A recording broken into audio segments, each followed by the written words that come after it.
Setiap sholat membaca 4 kalimat.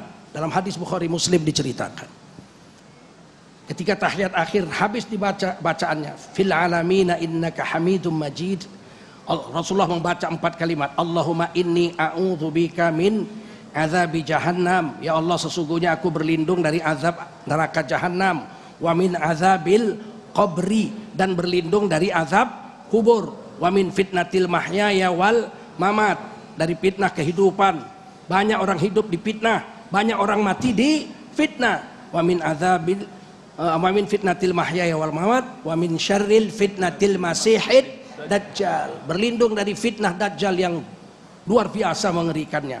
Nah, kubur ini akan kita masuki, dan di kubur kita akan mengalami ujian. Yang ditanya di kubur iman. Apa? Man rabbuka? Siapa Tuhan yang kau sembah? Siapa? Rabbi Allah, Allah yang saya sembah, nggak ada yang lain. Bukan Nyai Roro Kidul, bukan Jaran Kepang, ya kan? Bukan Suntuluyo, tapi Ma imamuka, kitab suci ikutanmu apa?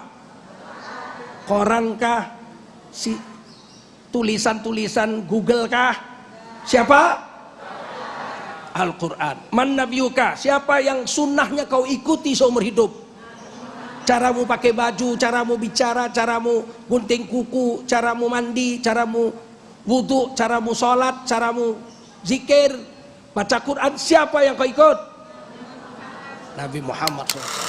Apa yang bisa kita andalkan ketika kita berhadapan dengan kubur? Sudah sholat nggak khusyuk, puasa jarang-jarang. Kalaupun puasa, kadang matanya nggak puasa, telinganya nggak puasa, mulutnya nggak puasa. Sedekah jarang-jarang, kadang-kadang sedekah pun disebut-sebut. Lalu kira-kira apa yang kita bawa ke dalam kubur kita kalau besok itu kita dipanggil sama Allah Subhanahu wa Ta'ala? Tadi Kiai Tengku Zulkarnain menyebutkan bahwa ciri orang sudah dekat panggil itu adalah keriput, ya sudah mulai putih. Saya ingin menyampaikan kadang-kadang orang yang masih muda pun dipanggil sama Allah Subhanahu wa Ta'ala. Salah satu guru kita Habibana Mundir Al-Musawa alaihi rahmatullah, 40 tahun sudah dipanggil sama Allah. Gak ada yang tahu kapan kita dipanggil. Nah, yang jadi masalah, kira-kira apa yang mau kita bawa di sana itu nanti supaya kita selamat. Salah satu yang bisa kita bawa yang bermanfaat itu adalah kedekatan kita, kesungguhan kita, penghormatan kita, pengamalan kita terhadap kalamnya Allah Subhanahu wa Ta'ala, yaitu Al-Quran. Hadirin sekalian, di satu surah ke-20, surah Toha, ayat ke-124 sampai 126, kata Allah Subhanahu wa Ta'ala, "Wa man a'rada an dzikri fa inna lahu ma'isyatan dhanka wa nahsyuruhu yaumal qiyamati a'ma." Barang siapa yang berpaling dari adzikr, adzikr itu salah satu nama dari Al-Quran. Siapa yang berpaling dari Al-Quran, para ulama menyatakan yang disibukkan oleh hal lain selain Al-Quran. Itu alam yang dapat disaksikan, tampak jelas, itu alam syahadah. Ini biasanya bisa diteliti, bisa diprediksi.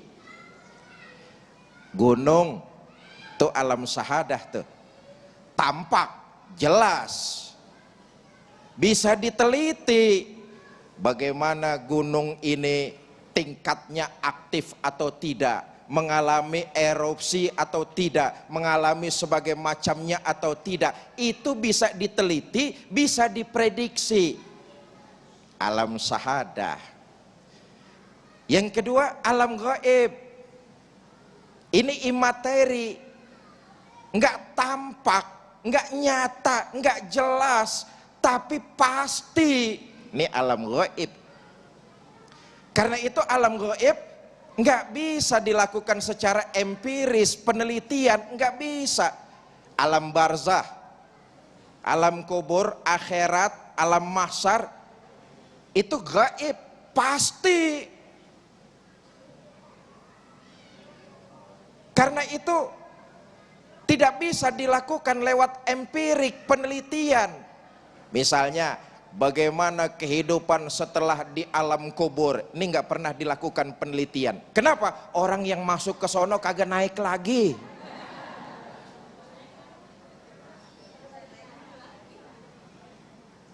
Nah, kita orang beriman meyakini itu. Ada alam syahadah, ada alam gaib, sebuah kepastian. Karenanya menyangkut tema kita pada hari ini adalah bagaimana sih hukumnya pahala dari pembacaan Quran, pahala dari sedekah yang hidup kepada yang sudah wafat.